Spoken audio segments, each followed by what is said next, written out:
بسم اللہ الرحمن الرحیم۔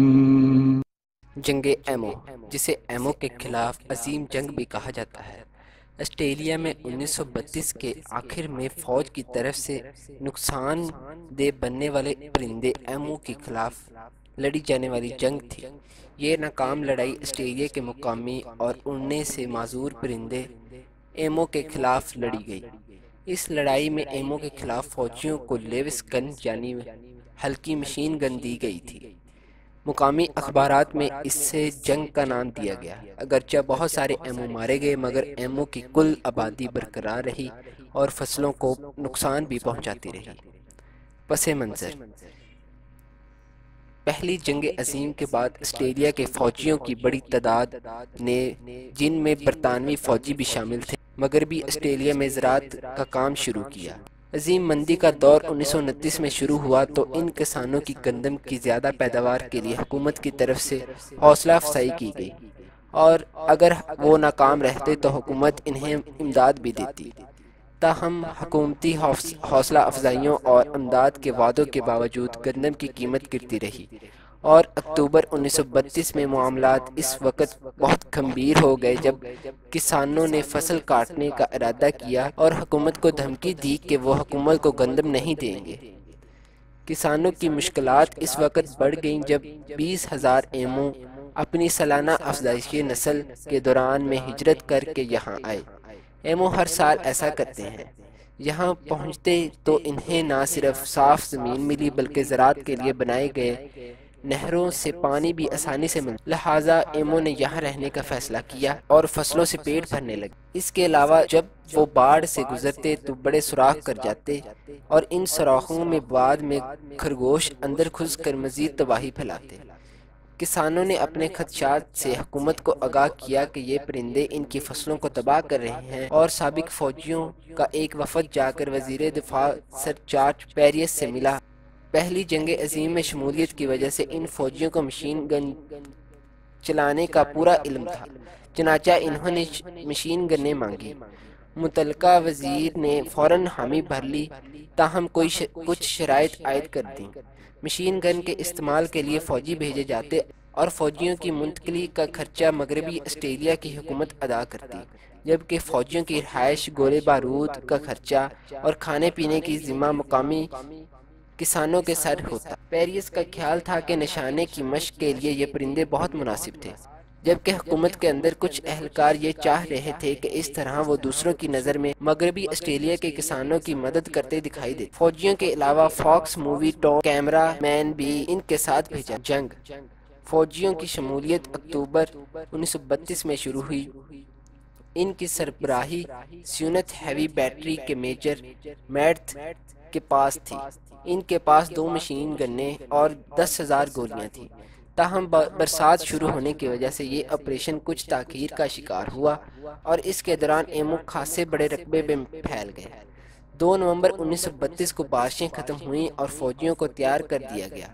ان کے ذمے ایمو کی 100 کھالیں جمع کرنا بھی لگائی گئی تاکہ ان کے پروں سے ہیٹ بنائی جا سکے۔ پہلی کوشش 2 نومبر کو فوجی مہم مغربی آسٹریلیا جا پہنچی، جہاں 50 ایمو موجود تھے۔ تاہم یہ پرندے بہت دور تھے، لہٰذا مقامی لوگوں نے انہیں گھیرنے کا منصوبہ بنایا۔ تاہم ایمو چھوٹے چھوٹے گروہوں میں بٹ گئے اور اتنی تیزی سے بھاگنے لگے کہ ان کا نشانہ لینا ممکن نہ تھا۔ پھر بھی گولیوں کی بوچھاڑ کی گئی، جو زیادہ فاصلے کی وجہ سے ناکام رہی۔ پھر دوسرے مرحلے میں کئی پرندے مرے۔ اسی دن بعد میں ایک چھوٹا گول دکھائی دیا گیا جس پر گولیاں چلا کر 10 یا 12 ایمو مارے۔ اگلا مرحلہ 4 نومبر کو پیش آیا۔ میڈ نے ایک مقامی بند کے قریب مورچہ بنایا اور 1000 سے زائد ایمو ان کی طرف آتے دکھائی دیے۔ فوجیوں کو حکم تھا کہ پرندوں کو بہت قریب آنے دیا جائے، پھر گولیاں چلائی جائیں۔ تاہم 10 یا 12 پرندے شکار ہوئے تھے کہ بندوق میں گولی پھنس گئی۔ اتنی دیر میں پرندے فرار ہو گئے اور باقی سارا دن بے کار گزرا۔ اگلے کئی روز تک میڈتھ نے مزید جنوب کا رخ کیا، جہاں ایمو زیادہ خبردار نہیں ہوئے تھے، مگر اسے زیادہ کامیابی نہ ہوئی۔ چوتھے روز انہوں نے دیکھا کہ ہر گروہ کا اپنا سربراہ بن چکا ہے، جو دوسروں کی نگرانی کرتا ہے اور انسانوں کے قریب آنے پر خطرے کا الارم بجا دیتا ہے۔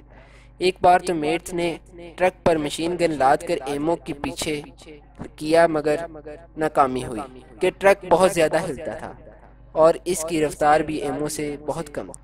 8 نومبر تک یعنی 6 روز کی لڑائی میں 2500 گولیاں چل چکی تھی اور کچھ لوگ کہتے تھے کہ 50 ایمو مارے گئے ہیں جبکہ کچھ نے کہا کہ 200 سے 500 مارے گئے۔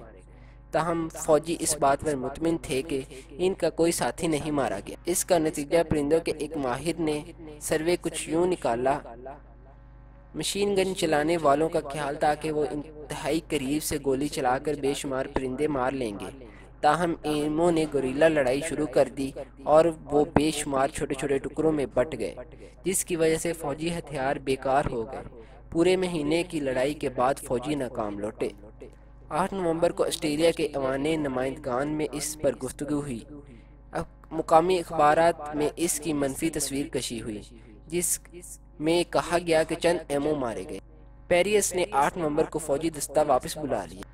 فوجیوں کی واپسی کے بعد میجر میڈتھ نے ایمو کو زولو سے مشابہ قرار دیا کہ کس طرح شدید زخمی ہونے کے بعد بھی یہ پرندہ مزاحمت کرتا ہے۔ اس نے یہ بھی کہا کہ جتنی گولیاں کھانے پر بھی ایمو لڑتا ہے، اگر اتنے سخت جان فوجیوں کی ایک ڈویژن بھی ہو تو دنیا کی کسی بھی فوج کا سامنا کر سکتی ہے۔ مشین گن ان پر اتنا ہی اثر ہوتا ہے جتنا ٹینک کا۔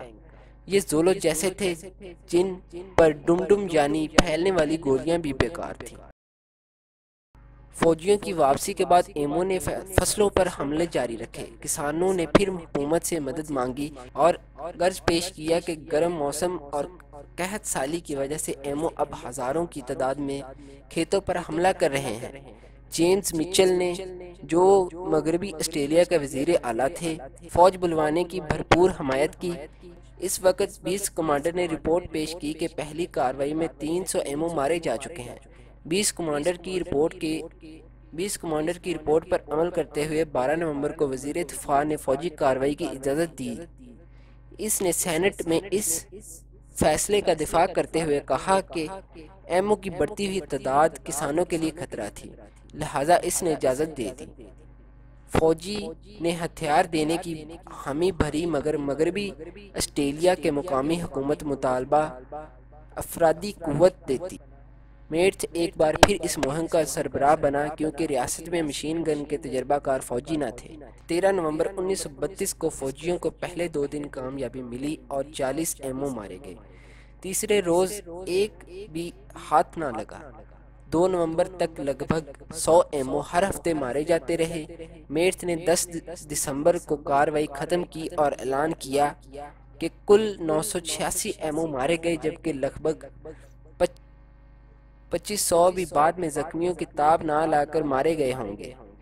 986 ایمو کے لیے 9860 گولیاں چلائی گئیں، یعنی ہر 10 گولی پر 1 ایمو۔